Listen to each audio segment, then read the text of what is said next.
जय श्री राधे, जय श्री श्याम। रघुकुल में श्रेष्ठ श्री रामचंद्र जी के स्वभाव ही सीधे वचनों को दुर्बुद्धि जो कैकेयी है टेढ़ा ही करके जान रही है। जैसे यद्यपि जल समान ही होता है परंतु जो उसमें टेढ़ी चाल से ही चलती है कि राहसी रानी राम रुख पाई, बोली कपट स्नेह जनाई। शपथ तुम्हार भरत के आना, हे तू न दूसर मैं कछु जाना।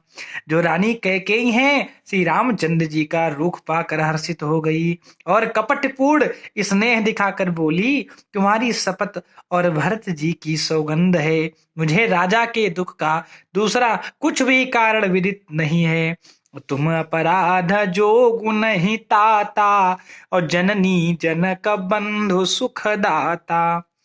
राम सत्य सबु जो कछु कहूँ, तुम पितुमातु बचन रत अहूँ। हे तात, तुम अपराध के योग्य नहीं हो, तुमसे माता पिता का अपराध बन पड़े यह संभव नहीं। तुम तो माता पिता और भाइयों को सुख देने वाले हो।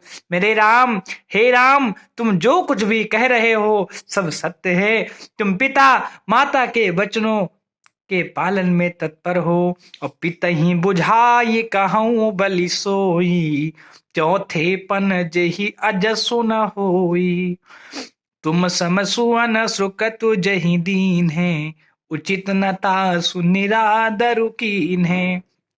मैं तुम्हारी बलिहारी जाती हूँ, तुम पिता को समझाकर वही बात कहो जिसमें चौथेपन मतलब बुढ़ापे में इनका अपयश ना हो। जिस पुण्य ने इनको तुम जैसे पुत्र दिए हैं उसका निरादर करना उचित नहीं है। लागहि कुमुख बचन शुभ कैसे, मगह गया दिक तीर्थ जैसे। राम ही मातु बचन सब भाए, जिमि सुर सरिगत सलिल सुहाए। कैकेयी के बुरे मुख में ये शुभ वचन कैसे लगते हैं, जैसे मगध देश में गया आदिक तीर्थ श्री रामचंद्र जी को माता कैकेयी सब वचन ऐसे अच्छे लगे जैसे गंगा जी में जाकर अच्छे बुरे सभी प्रकार के जल शुभ सुंदर हो जाते हैं। गई मूर्छा मही सुमिरी, नप फिरी करवट लीन। सचिव राम आगवन कही, बिनहि समय समकीन। इतने में राजा की मूर्छा दूर हुई। उन्होंने राम का स्मरण अर्थात श्री राम राम कहकर बोले, फिरकर करवट ली। मंत्री ने श्री रामचंद्र जी का आना कहकर समयानुकाल विनती की और क्या कहा, अवनिप अकनि राम पगुधारे, धरि धीरज तब नयन उघारे। चचिम संभारी राव बैठारे, चरण पर तनप राम निहारे। जब राजा ने सुना कि श्री रामचंद्र जी पधारे हैं तो उन्होंने धीरज धर के नेत्र खोले। मंत्री जी ने संभाल कर राजा को बैठाया। राजा ने श्री रामचंद्र जी को अपने चरणों में पड़ते या प्रणाम करते हुए देखा। लिए स्नेह बिकल उरलाई, गए मनि मनहु फनिक फिर पाही। राम ही चितई रहे नर नाहु, चला बिलोचन बारी प्रबाहु। क्या हुआ, स्नेह से विकल राजा ने रामचंद्र जी को हृदय से लगा लिया क्योंकि उनके पुत्र थे। राम जी को बहुत ही प्यार करते थे राजा दशरथ, मानो सांप ने अपनी खोई हुई मणि फिर से वापस पा ली हो। राजा दशरथ जी श्री रामचंद्र जी को देखते ही रह गए। उनके नेत्रों से आंसुओं की धारा बह चली और क्या बोले, शोक विवश कछु कहे न पारा, हृदय लगावत बार ही बारा।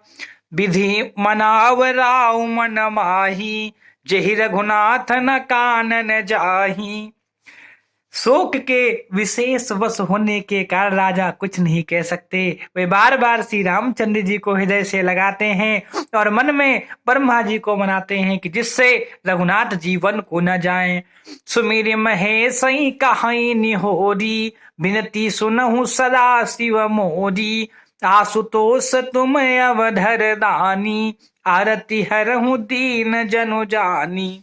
फिर महादेव जी का स्मरण करके उनसे निहोरा करते हुए कहते, हे सदाशिव, आप मेरी विनती सुनिए, आप आशुतोष मतलब शीघ्र प्रसन्न होने वाले और अवधरदानी मुंह मांगा दे डालने वाले हैं। अतः मुझे अपना दीन सेवक जानकर मेरे दुख को दूर कीजिए। हे मेरे पूज्य, तुम प्रेरक सबके हृदय, सोमति राम ही देहूं।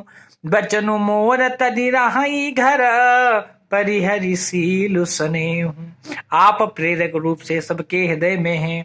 आप श्री रामचंद्र जी को ऐसी बुद्धि दीजिए जिससे वे मेरे वचन को त्याग कर और शील स्नेह को छोड़कर घर ही में रह जाएं।